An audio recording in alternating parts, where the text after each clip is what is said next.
You want to know why good people get betrayed? It's because there is no repercussion of betraying good people, because good people are going to remain good people. They are going to do nothing about it.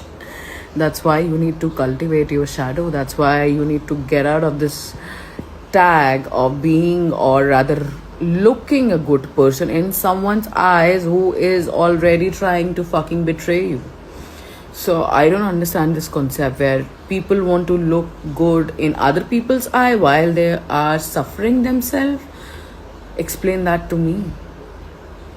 And you get betrayed because there is no repercussion of betraying you. You are a good person, you will forgive them.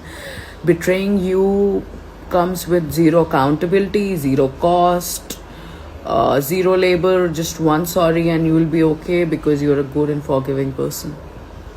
So yeah, why not? And we are in Kali Yug, forget not that.